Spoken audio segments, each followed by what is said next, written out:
వేసవికాలం. వేప చెట్టు కింద కోళ్లు కొక్కురొక్కో అంటూ తిరుగుతున్నాయి.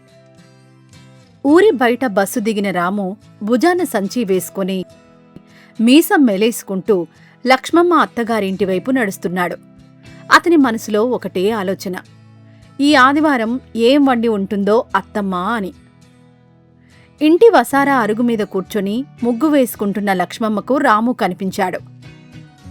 ఓహో, మా అల్లుడిగారు దయచేశారే, రా నాయనా రా అని లేచి నవ్వుతూ ఆహ్వానించింది. లోపల్నుంచి వెంకటప్ప మామ కర్ర సాయంతో బయటకొచ్చాడు. ఏరా రాము, ఈసారి ఏ పండక్కొచ్చావు? సంక్రాంతా, ఉగాదా, లేక మా ఇంట్లో ఏదైనా వండిన వాసన నీ ముక్కుకి ఊరు దాటి తగిలిందా అంటూ కళ్ళు చిట్లించి నవ్వాడు.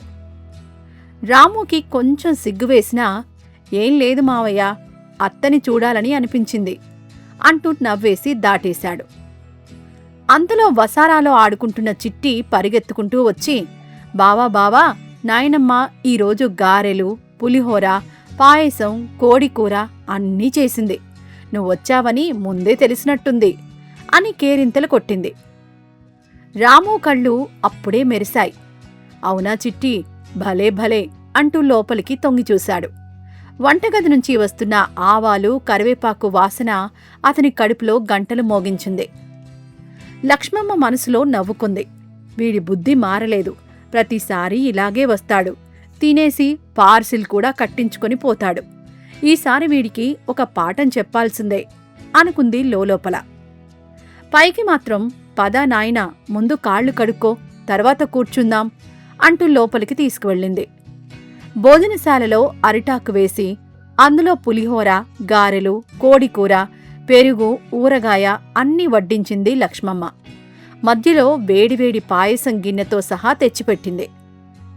రాము కళ్ళు మెరిశాయి. మనసులో అనుకున్నాడు, ఇవాళ దమ్ముగా తినాలి, రేపటికి కూడా పార్సిల్ కట్టించుకొని పోవాలి. వెంకటప్ప మామ పక్కనే కూర్చొని, ఏరా రాము, నెమ్మదిగా తిను, ఆకలైనా అవమానం లేదుగాని తర్వాత కడుపు మంట వస్తే మేమేం చేయలేం సుమా అని హెచ్చరించినా రాము వినిపించుకోలేదు. మొదటి ప్లేటు అయిపోయింది. అత్తమ్మా, ఇంకొంచెం గారెలు అన్నాడు. రెండో ప్లేటు అయిపోయింది. అత్తమ్మా, పులిహోర భలే ఉంది, ఇంకొంచెం. మూడో ప్లేట్కి కోడికూర కూడా తెప్పించుకున్నాడు. చిట్టి పక్కన నిలబడి కళ్ళు పెద్దవి చేసి చూస్తూ, నాయనమ్మా, బావ ఏనుగులా తింటున్నాడే అని అమాయకంగా అంటే అందరూ నవ్వుకున్నారు. రాముకి కొంచెం సిగ్గువేసినా ఆకలి ముందు సిగ్గు నిలవలేదు. లక్ష్మమ్మ ఇదంతా గమనిస్తూనే ఉంది. వంటగది గుమ్మం దగ్గర నిలబడి భర్తతో నెమ్మదిగా గుసగుసలాడింది. చూడండి వీడి తీరు, ఈసారి వీడి ఆశకి సరైన మందు వెయ్యాలి. వెంకటప్ప నవ్వుతూ, నీకు తెలిసిన ఉపాయమేదో పన్నేయ్, నేను చూస్తా తమాషా అన్నాడు. లక్ష్మమ్మ నవ్వుతూ లోపలికి వెళ్లి రాము దగ్గరకొచ్చి కూర్చుంది. అల్లుడుగారు, మీరు ఎంత తింటే అంత బంగారమిస్తాను అంది నవ్వుతూ. రాము చెవులు నిక్కబొడుచుకున్నాయి. చెయ్యి ఆగిపోయింది. నిజంగానా అత్తమ్మా? అవును నాయనా, నా మాట తప్పితే ఒట్టు అంది అత్త లోపల నవ్వు దాచుకుంటూ. వెంకటప్ప మామ పైకి లేచి, ఇదిగో రాము, ఇలాంటి అవకాశం మళ్లీ రాదు, తిను తిను అని ఉసిగొల్పాడు లోపల నవ్వు ఆపుకుంటూ. రాము మనసులో లెక్కలు వేసుకున్నాడు. ఒక్కో ముద్దకి ఎంత బంగారం వస్తుందో, ఇవాళ చరిత్ర సృష్టించాలి అనుకుంటూ 4వ ప్లేటు, 5వ ప్లేటు, గారెల మీద గారెలు, పులిహోర మీద పులిహోర తినడం మొదలుపెట్టాడు. చిట్టి చప్పట్లు కొడుతూ, బావా, ఫస్ట్ ప్రైజ్ వస్తుంది నీకు అని ఎగతాళి చేస్తే రాముకి అది కూడా వినిపించలేదు. కళ్ళు మూసుకొని బంగారం కరలు కంటూ మింగేస్తున్నాడు. కొద్దిసేపటికి రాము కడుపు ఉబ్బరించి కుర్చీలో వెనక్కి వాలిపోయాడు. అమ్మో కడుపు నొప్పి అని మూలిగాడు. వెంకటప్ప మామ నవ్వు ఆపుకోలేక, ఏరా, బంగారం దొరకకముందే కడుపు నొప్పొచ్చేసిందా అని ఎగతాళి చేశాడు. రాము మాత్రం కడుపు పట్టుకొని కూర్చున్నాడు. లక్ష్మమ్మ మనసులో జాలి కలిగినా పైకి నవ్వు ఆపుకుంటూ, నాయనా, కొంచెం వసారాలోకి వచ్చి కూర్చో, గాలి పడుతుంది అంటూ చెయ్యి పట్టుకొని లేపింది. వసారా అరుగుమీద రాముని కూర్చోబెట్టింది లక్ష్మమ్మ. వెంకటప్ప మామ, చిట్టి కూడా వెనకాలే వచ్చి నిలబడ్డారు. సాయంత్రపు గాలి మెల్లగా వీస్తోంది. పెరట్లో మామిడి చెట్టు ఆకులు గలగలలాడుతున్నాయి. లక్ష్మమ్మ లోపలికి వెళ్లి ఒక చిన్న గుడ్డ సంచి తీసుకొచ్చింది. రాము కళ్ళు మెరిశాయి. నొప్పి కూడా మర్చిపోయాడు క్షణంపాటు.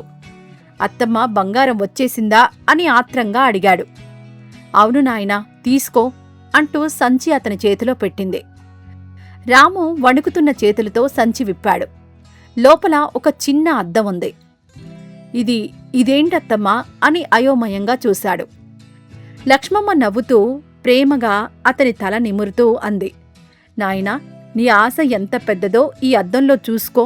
అదే నేను నీకిచ్చే బంగారం. ఆకలి తీర్చుకోవడం తప్పు కాదురా, కాని ఆశ కళ్ళు మూసేస్తే మనమే మనకి నవ్వుల పాలవుతాం.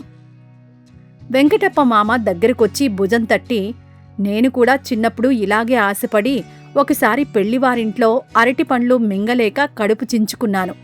అప్పుడు మీ అత్తగారే నాకు బుద్ధి చెప్పింది అని నవ్వుతూ చెప్పాడు. చిట్టి రాము ఒళ్ళో చేరి, బావా ఏడవకు, నేను నీకు నా బొమ్మల చాక్లెట్ ఇస్తాను అని అమాయకంగా అనేసరికి రాముకి కళ్ళు చెమర్చాయి. ఆ చిన్నారి ప్రేమకు, అత్త మాటల్లోని నిజానికి అతని మనసు కదిలింది. రాము తలదించుకున్నాడు. అత్తమ్మా, క్షమించు. నేనెప్పుడూ నీ దగ్గరికొచ్చేది తినడానికే అనుకున్నాను. కాని ఇవాళ అర్థమైంది. నువ్వు నాకు ప్రేమతో పెట్టావు, నేను దానిని ఆశతో చూశాను.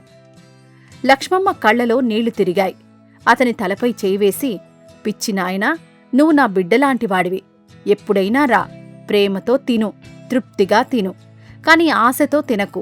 ఆకలి కడుపుది, ఆశ మనసుది. రెండూ ఒకటి కాదు అంది మృదువుగా. అందరూ కలిసి నవ్వుకున్నారు. సాయంత్రపు ఎర్రటి సూర్యుడు పడమటి వైపు వాలుతూ ఆ వసారా మీద బంగారు రంగు కాంతిని పరిచాడు. ఆ రోజునుంచి రాము మారిపోయాడు. ఇప్పుడు అతను అత్తగారింటికి వెళ్లేది తినడానికి కాదు, అత్తని మామని చిట్టిని కలవడానికి, వాళ్లతో సమయం గడపడానికి. ఎవరైనా ఆశపడి ప్రవర్తిస్తే పెద్దవాళ్లు నవ్వుతూ అనేవారు, జాగ్రత్త, లక్ష్మమ్మ అద్దం చూపిస్తుందేమో అని. నీతి: అతి ఆశ మనల్ని నవ్వులపాలు చేస్తుంది.